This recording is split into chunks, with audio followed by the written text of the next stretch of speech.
Hola médicos, bienvenidos de nuevo aquí a Red Médica, soy el Dr. Treviño y en esta ocasión vamos a iniciar con el módulo de reumatología y vamos a estar viendo las videoclases de la misma clase. El temario que vamos a estar revisando van a ser vasculitis, artritis reumatoide, lupus, espondilitis anquilosante, síndrome de Sjögren, esclerodermia y gota. Existen otras enfermedades que tal vez sea importante que estés revisando de forma individual.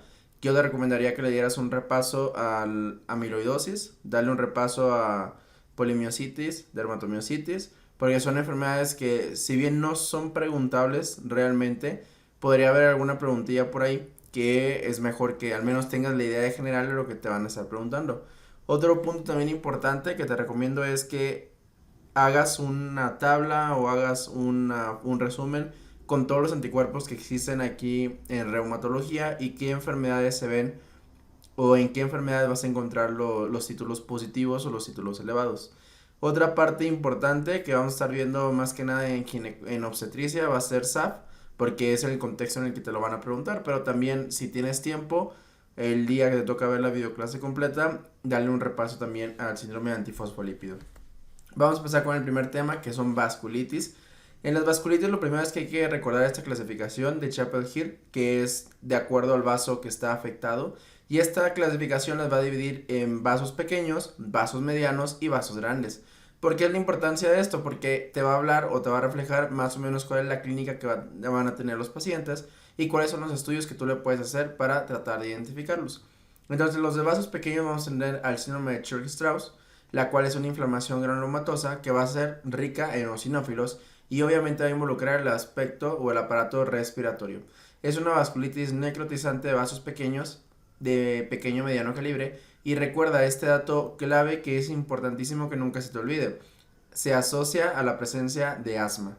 Tenemos otra como la angiitis cutánea leucocitoclástica, que puede estar asociada a una vasculitis que afecte con glomerulonefritis, una vasculitis cutánea, y pues realmente esta no es nada importante. La vasculitis esencial crioglobulinémica pues se asocia a los depósitos propiamente de crioglobulinas.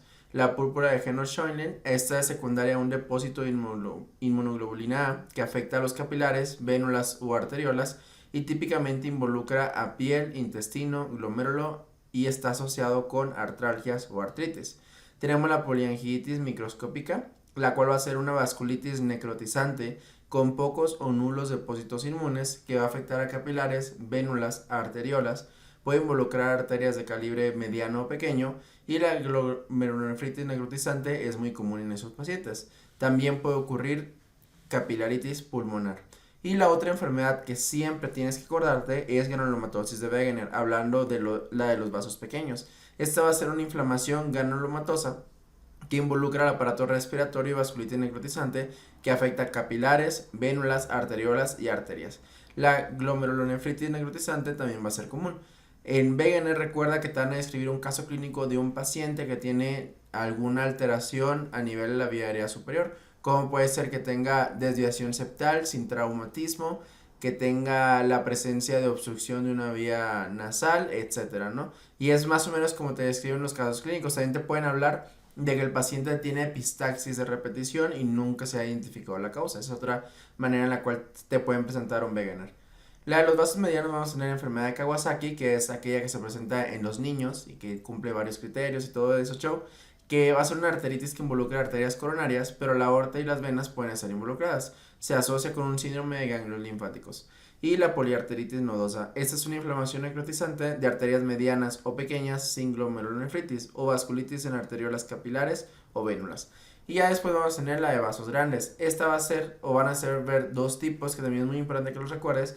La arteritis de células gigantes, que va a ser una arteritis granulomatosa de la aorta y de sus grandes ramas, con predilección por las ramas extracraneales de la carótida, y también va a involucrar la arteria temporal. Usualmente van a describir un paciente masculino de 60 años o más que tiene dolor de cabeza frecuentemente y que a la palpación logras ver una arteria temporal que se encuentra muy dilatada o que está aumentada de tamaño simplemente a la visualización. Y esos pacientes es clásico que te describan que le haces pruebas de una BCG que te va a salir súper elevadísima con valores arriba de 100 porque es muy característico de esos pacientes. En ellos, por el riesgo que tienen de afección y de ceguera, por la presencia de una mononeuritis óptica, entonces tú les tienes que dar tratamiento con prednisona independientemente si se ha identificado o no la causa. Eso nunca se te olvide porque es una pregunta súper clásica. Te van a decir, ¿qué quieres hacer? ¿Te esperas a que a que salga el resultado o le das el tratamiento con prednisona o con corticosteroides? Y tú lo que vas a hacer es darle el tratamiento y ya si no, o sea, si los resultados son negativos y no hay nada que justifique que tenga artritis de la temporal, pues se le retira y ya. Y luego tenemos la artritis de Takayasu, que va a ser una inflamación granulomatosa de la aorta y de sus grandes ramas. Clásicamente van a escribir aquí a una mujer que tiene claudicación en los miembros superiores, ya sea principalmente en el brazo izquierdo, y que además te van a estar describiendo que tiene diferencia de pulsos y todo ese show. Entonces, esas vasculitis sabemos que pueden ser necrotizantes como PAN y PAN-M, vasculitis granulomatosas como la de Takayasu y la temporal, y vasculitis que son tanto necrotizantes como granulomatosas, que va a ser Church-Strauss y Wegener. Esto es importante que lo recuerdes porque esta va a ser la descripción histológica que te van a describir o te van a preguntar, porque en cualquiera de las dos formas pueden venirte cualquier vasculitis. La primera de la que vamos a hablar es la panarteritis nodosa. Esta es una inflamación necrotizante de las arterias de pequeño y mediano calibre. Va a respetar capilares y arteriolas, y la lesión característica pues va a ser un infiltrado de polimorfonucleares, como se logra apreciar en el corte histológico de aquí abajo. Además va a haber la presencia de microneurismas y necrosis fibrinoide con afectación parcheada y segmentaria. Tiene afectación a diversos órganos. A nivel renal, el 70% de los pacientes resultan afectados y se debe a una isquemia glomerular, sin cursar con una glomerulonefritis. Y los pacientes van a cursar con hipertensión e insuficiencia renal. También tienen afección cutánea, en donde hasta el 50% va a tener púrpura palpable. A nivel del sistema nervioso central se va a asociar a mononeuritis y se asocia a virus de hepatitis B en el 30% de los pacientes. Antes estas cifras eran muchísimo más altas. También se asocia a VHC y a tricoleucemia. Lo más característico que he visto yo en los simuladores es que te pongan vasculitis que se asocia a tricoleucemia, y la respuesta correcta aquí es una panarteritis nodosa. Así que eso no se te puede olvidar. El diagnóstico se va a realizar con biopsia, más o menos ya describimos las biopsias. No hay granulomas, y se puede realizar por arteriografía para tratar de identificar aneurismas abdominales en los casos en donde no se pueda conseguir un buen espécimen para realizar la biopsia. El tratamiento de la panarteritis nodosa es el tratamiento con corticosteroides a dosis altas y ciclofosfamida. Tenemos otra enfermedad como la panarteritis microscópica. Al igual que la PAN, va a afectar al resto de los vasos de pequeño y mediano calibre, pero además va a afectar a capilares y a vénulas, que la panarteritis nodosa no lo va a hacer. Puede haber hemorragia alveolar porque al final de cuentas está afectando a los capilares, y también se va a asociar a glomerulonefritis rápidamente progresiva. En esta enfermedad no van a aparecer microneurismas, y es una de las formas en las cuales puedes hacer el diagnóstico diferencial, porque en PAN sí van a aparecer. También va a presentar PANCAS positivos, y aquí el tratamiento se tiene que dar con corticosteroides y ciclofosfamida. Otra de las enfermedades o de las vasculitis que te pueden llegar a preguntar es una super clásica, que es la granulomatosis eosinofílica con poliangitis, o mejor conocida como Church-Strauss. Esta recuerda que se va a asociar a la presencia de asma, de rinitis, de eosinofilia mayor de 1000, de vasculitis y de granulomas. Aquí el órgano más afectado va a ser el pulmón, con la presencia de infiltrados bilaterales migratorios y que no van a ser cavitados. Recuerda que hay otra enfermedad que produce infiltrados bilaterales que van a ser migratorios, y esta es el síndrome de Luffer, que se asocia también a una eosinofilia pulmonar secundaria a Ascaris, ¿no? Que es también, no se te olvide porque es altamente preguntable. La segunda afección más frecuente de esta vasculitis va a ser la mononeuritis múltiple. Esta se va a observar histopatológicamente con un infiltrado de polimorfonucleares, con una necrosis fibrinoide y con granulomas extravasculares. Va a cursar con PANCAS positivos. La principal causa de muerte en esos pacientes va a ser la afección cardíaca, y aquí el daño renal es menos agresivo. Entonces no olvides muy bien estos ANCAs que te van a preguntar sí o sí siempre. PANCA o mieloperoxidasa y elastasa perinuclear se van a asociar a PAN, a Wegener, a CUSI, a Crohn, a la hepatitis autoinmune, a lupus y artritis reumatoide, mientras que C-ANCA o proteinasa 3 citoplasmático se va a asociar a Wegener, a PAN-M y algunas glomerulonefritis. Como te das cuenta, C-ANCA va a ser tu forma diferencial y te lo van a preguntar si es que viniese alguna vasculitis para que tú puedas definir Wegener, ¿de acuerdo? Y P-ANCA pues para todas las demás. Entonces, hablando de Wegener, o también conocida como granulomatosis con poliangiitis, es una enfermedad o una vasculitis que va a afectar a vasos de pequeño calibre. Aquí la lesión más característica es el granuloma intra o extravascular. Clínicamente afecta al pulmón de forma precoz, va a hacer su debut en ese sitio y además va a dañar la vía aérea superior, con la presencia de desviación del tabique nasal por destrucción del mismo, diotitis medias de repetición, nariz sencilla de montar, que es otra característica que te pueden llegar a describir en el enano, y estenosis traqueal subglótica.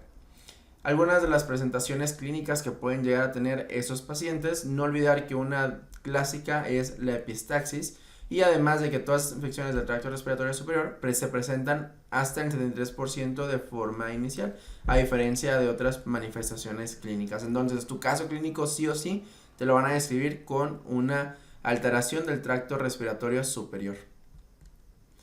También es importante reconocer que a nivel pulmonar va a haber la presencia de infiltrados cavitarios pulmonares que no van a ser migratorios, a diferencia de Church-Strauss, y el diagnóstico se va a realizar por biopsia pulmonar. A nivel renal no se encuentra afección al momento del diagnóstico, pero en el 75% de los pacientes lo va a desarrollar en el curso de la enfermedad y va a ser clásicamente una afección de glomerulonefritis focal y segmentaria. Recordar que son C-ANCAs positivos. Esto ya lo revisamos.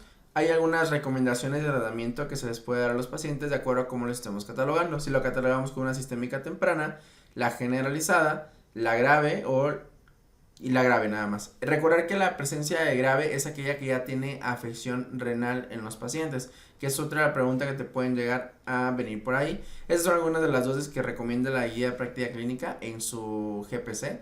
Igualmente tenemos una lectura de GPC reciente que acabamos de hacer de esta y te recomiendo que la revises aquí en tu Patreon para que puedas abordar a más profundidad este tema. La siguiente vasculitis de la que vamos a hablar es la arteritis de la temporal. Esta también se llama arteritis de células gigantes o enfermedad de Horton. Recuerda, pacientes mayores de 55 años y se asocia al HLA-DR4.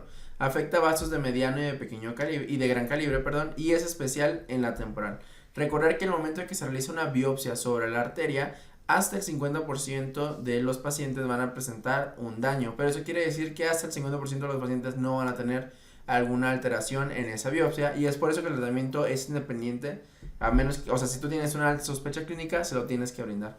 Los pacientes van a ser pacientes añosos que van a cruzar con fiebre, cefalea, anemia y un aumento de la BCG. Se va a asociar a otra condición que vi en una pregunta en uno de los bancos que estaban por ahí, que se llama polimialgia reumática, hasta el 50% de los casos. En este va a consistir en la presencia de dolor y rigidez pelviana y escapular. El síntoma más frecuente va a ser la cefalea, que es refractaria a analgésicos. Además se puede observar engrosamiento de la arteria afectada con ausencia de pulso. El síntoma más grave, recordar, es la morosis fugaz, producida por una neuritis óptica y puede presentar además claudicación malar. La BCG siempre está elevada y se utiliza para monitorizar la eficacia del tratamiento. El diagnóstico aquí se hace con biopsia o con ultrasonido. En el ultrasonido te van a describir la presencia de un halo hipoecoico.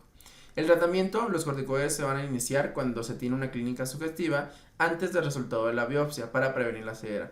Si la BCG no disminuye, se debe dar metotrexate más corticosteroides. El tratamiento integral debe ser con corticosteroide, calcio, vitamina D, bifosfonatos y ASA o ácido acetilsalicílico. Y la última vasculitis de la que vamos a estar hablando se llama arteritis de Takayasu. También se le conoce como síndrome del arco aórtico. Va a ser muy predominante en las mujeres, eso quiere decir que siempre te lo van a preguntar en las mujeres en una relación de 8.5 a 1 y su clínica va a tener dos fases. Una primera fase que es preestenótica, que va a cursar con un síndrome constitucional, y una segunda fase que es oclusiva o postestenótica. Aquí en esta fase vamos a tener varios daños a nivel, van a haber varias arterias que se pueden encontrar afectadas, mejor dicho. La subclavia es la más frecuente, no se te olvide porque es pregunta clásica de examen. Y aquí ocurre, o los pacientes van a cursar con una claudicación de miembros superiores y asimetría de los pulsos con un fenómeno de Raynaud. La segunda arteria más afectada es la carótida común. En estos pacientes van a cursar con alteraciones visuales y déficit de hemisferios por la arteria cerebral, ¿no? La arteria renal va por accidente cerebrovascular. La arteria renal va a cursar con una disminución del filtrado glomerular y la raíz y el arco aórtico pueden cursar con una insuficiencia aórtica o la presencia de insuficiencia cardíaca. Existen otros datos clínicos que tenemos que buscar de forma intencional en los pacientes. La amorosis fugaz, la diferencia de la tensión arterial sistólica mayor de 10 milímetros entre los brazos, que exista la presencia de soplos en la arteria subclavia y en la arteria o aorta abdominal.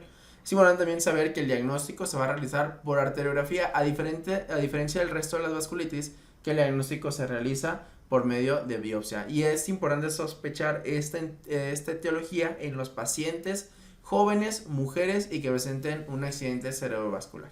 El tratamiento se debe brindar con corticosteroides más metrotexate. Idealmente la cirugía vascular con angioplastia o bypass se puede utilizar en ciertos pacientes cuando los medicamentos no estén controlando, y recordar que esto último, ese procedimiento quirúrgico, es el tratamiento de elección. La principal causa de muerte en estos pacientes es la afección cardíaca por el infarto agudo del miocardio. Y con esto damos por concluido lo que es la clase de vasculitis. Vasculitis es una de esas enfermedades que te las pueden preguntar cualquiera de las vasculitis, pero existen 6 más predominantes, 6 creo que si no me equivoco.